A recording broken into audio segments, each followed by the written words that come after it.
The WNBA just hit rock bottom, and A'ja Wilson is having a complete meltdown about it. Finals tickets are selling for less than a McDonald's Happy Meal, and the arenas are so empty, you can hear players breathing from the nosebleeds. This is the championship series we're talking about here, the supposed crown jewel of women's basketball, and they can't even give tickets away. $6. That's what it costs to watch the Las Vegas Aces battle for another title in 2025. $6 freaking dollars for professional basketball's biggest stage. But wait until you hear who A'ja Wilson is blaming for this disaster, because it's going to make your blood boil. The Las Vegas Aces home arena looks like a ghost town during what should be their most important games of the season. We're not talking about some random Tuesday night matchup in January either. This is the WNBA Finals, the games that determine the champion, and they can't fill half the seats even with prices lower than a Starbucks latte. The lower bowl seats that normally go for hundreds during regular season Caitlin Clark games are now $25. Want to sit courtside where you can literally high-five the players? That'll be less than $500. During the Fever's playoff run, when Caitlin was healthy and dominating, those same seats were $2,000 minimum. The market has completely collapsed, and everyone knows exactly why. But here's where things get absolutely insane. A'ja Wilson went on a post-game rant after Game 2, blaming Indiana Fever fans for not supporting the finals. She actually had the nerve to call out Caitlin Clark's fan base for abandoning the league when their star isn't playing. The four-time MVP stood there with a straight face and said the real fans should support basketball regardless of who's on the court. Really, A'ja? You're going to lecture people about loyalty when your own home crowd won't show up for your championship games? The audacity is off the charts. She knows DMN well that without Caitlin Clark, this league goes back to being irrelevant overnight, and she's mad about it. Drop a comment below if you think A'ja Wilson needs a reality check, because this is getting ridiculous. What happened next would shock everyone in the basketball world. The WNBA started practically begging people to come to the games. They launched emergency promotional campaigns offering buy one, get one free tickets. They partnered with local businesses to give away thousands of free seats just to make the arena look less embarrassing on TV. Casino employees in Vegas were getting complimentary tickets thrown at them like carnival prizes. The desperation was so obvious that even the players started commenting on it behind closed doors. One anonymous source from the Aces organization said the locker room energy felt more like a funeral than a final celebration. The players know nobody cares when Caitlin isn't involved, and it's eating them alive.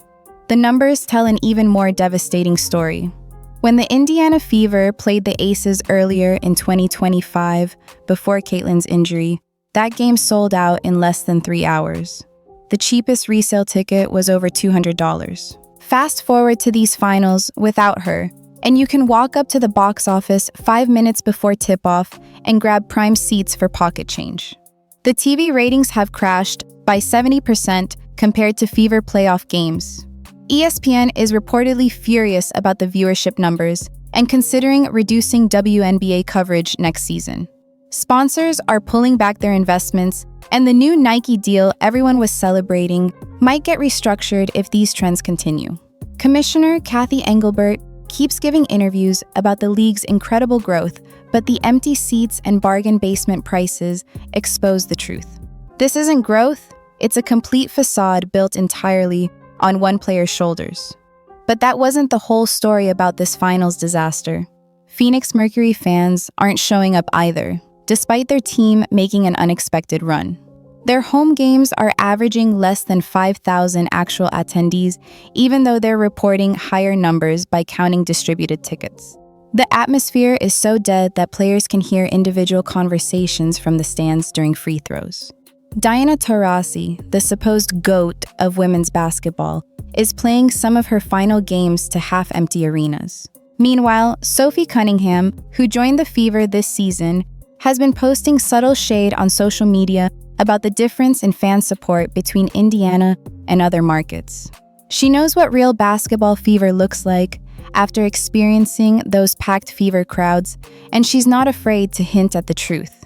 The contrast is so stark It's actually embarrassing for the rest of the league. The financial implications are catastrophic for the WNBA's future. Players are heading into CBA negotiations demanding higher salaries and better benefits, but how can they justify raises when championship tickets cost less than a movie theater popcorn? The owners are going to use these pathetic finals numbers as ammunition to keep salaries low. They'll point to the empty seats and say the league can't afford to pay more when nobody's buying tickets. And honestly, they have a point. You can't demand NBA-level respect when your biggest games have minor league attendance. The Players' Union is scrambling to spin these numbers, but there's no hiding from reality. Without Caitlin Clark, this league loses money faster than a casino ATM. Every player should be thanking her for even giving them leverage to negotiate, but instead, half of them spent the season taking cheap shots at her. What makes this even more pathetic is how the league treated Caitlin all season before her injury. They let players absolutely brutalize her with no consequences. The refs swallowed their whistles on obvious flagrant fouls. Angel Reese was throwing elbows like she was in a UFC fight, and the league acted like it was normal basketball. They marketed the violence against Caitlin as competitive fire instead of protecting their golden goose. Now she's out with an injury that many believe was caused by accumulated damage from uncalled fouls, and suddenly nobody wants to watch anymore. Karma has a funny way of showing up when you least expect it. The WNBA had the biggest star in women's sports history, and they let jealous veterans run her into the ground. Now they're paying the price with finals tickets cheaper than a gas station hot dog. Hit that subscribe button right now if you want to see more truth about what's really happening in the WNBA, because mainstream media won't tell you this stuff. The league's propaganda machine is working overtime to hide these embarrassing numbers, but we're exposing everything. A'ja Wilson can cry all she wants about fan loyalty, but the market doesn't lie. People vote with their wallets, and right now, they're voting that the WNBA, without Caitlin Clark, isn't worth their time or money. The Aces might win another championship, but it'll be the most hollow victory in sports history. Playing in front of empty seats for a trophy nobody cares about, while the real face of the league recovers from injuries you helped cause. That's not a legacy anyone should be proud of. The social media reaction has been absolutely brutal for the WNBA. Screenshots of the empty arenas are going viral with millions of views. Memes comparing WNBA finals tickets to everyday items that cost more are everywhere. A Big Mac costs more than watching the championship. A single gallon of gas in California costs more than lower bowl seats. People are posting pictures of their DoorDash receipts that exceed the price of courtside finals tickets. The mockery is relentless and deserved. Sports media personalities who spent all year hyping the WNBA's growth are suddenly silent about these finals. They can't explain away $6 tickets and empty arenas, so they're just pretending it's not happening. Even Charles Barkley made a joke on Inside the NBA about WNBA finals tickets being cheaper than parking at their studio. But here's the part nobody's talking about that reveals everything. The Las Vegas Aces organization quietly reached out to Caitlin Clark's team, asking if she would consider making a promotional appearance at one of the finals games. They literally wanted to use the injured player they helped sideline to sell tickets to their own championship series. The desperation is unreal. Caitlin's team politely declined, citing her need to focus on recovery and rehabilitation. Can you imagine the nerve of asking the player your team physically targeted all season to come save your finals attendance? It's like punching someone in the face, then asking them to pay your medical bills. The lack of self-awareness is staggering. The conspiracy theories about why this is happening are running wild online. Some fans believe the league intentionally wanted Caitlin out of the playoffs because they couldn't handle a rookie dominating their established stars. Others think the refs were instructed to let teams play physical against her to slow down the fever's momentum. Whether you believe the theories or not, the results speak for themselves. The most exciting player in WNBA history is watching from home while the finals play to empty arenas. The league got exactly what it wanted. Finals without the rookie sensation stealing the spotlight.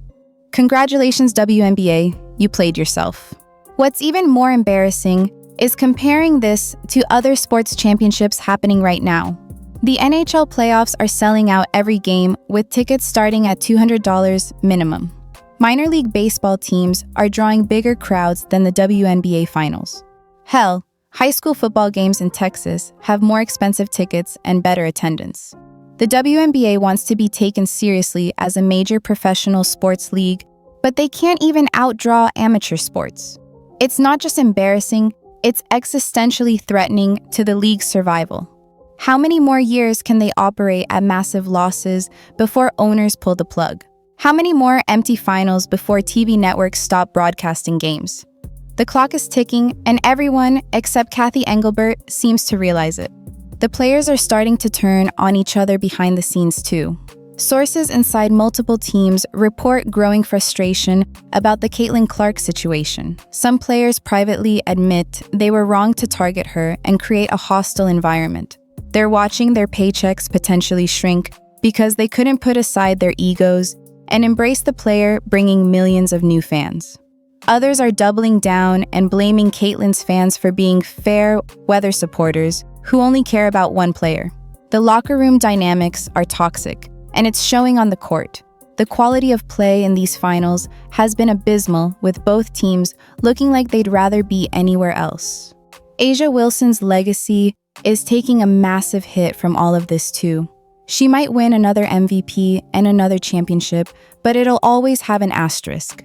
She won when nobody was watching and nobody cared. She dominated a depleted league, missing its biggest star, and played in front of empty arenas.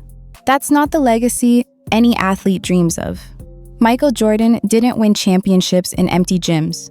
LeBron doesn't play finals games to $6 tickets. Real champions elevate their sport and bring fans together. A'ja Wilson is presiding over the collapse of hers while blaming everyone except herself. History won't be kind to the players who drove Caitlin Clark away through jealousy and violence. The upcoming CBA negotiations are going to be a bloodbath now. Players want charter flights for every game, but can't fill economy seats in their arenas. They want million-dollar salaries, but generate $1,000 game revenues. They want respect and recognition, but spent all season disrespecting the one player who brought them mainstream attention. The math doesn't work, and owners know it. Every empty seat in these finals is another bargaining chip for management. Every $6 ticket is proof the product isn't valuable enough to demand more investment. The players screwed themselves by creating a toxic environment that drove away their meal ticket. Now they'll spend the next CBA cycle paying for that mistake with smaller contracts and fewer benefits. Meanwhile, Caitlin Clark is reportedly already getting offers from international leagues willing to pay her more than the entire WNBA salary cap to play overseas. The 3-on-3 league Ice Cube founded is preparing a massive offer to steal her away. She could make more money playing exhibitions than grinding through another WNBA season of cheap shots and biased officiating. Why would she stay in a league that doesn't protect or appreciate her? Why risk more injuries for fans who won't defend her, and a commissioner who enables the violence against her? If Caitlin leaves for another league, the WNBA is finished. These $6 finals tickets will look expensive compared to what comes next. The saddest part is this was all preventable. The WNBA had everything handed to them on a silver platter. A generational talent who brought millions of new fans, corporate sponsors lining up with money, and mainstream media coverage they'd never achieved before. All they had to do was protect their star and market her properly. Instead, they let petty jealousy and ego destroy the golden opportunity. They chose to protect the feelings of aging veterans over the future of their league. They chose violence over basketball, and now they're reaping what they sowed. Empty arenas, bargain basement tickets, and a final series nobody cares about. This is what happens when you bite the hand that feeds you. This is what happens when you attack your meal ticket. This is the WNBA without Caitlin Clark, and it's exactly as pathetic as everyone predicted.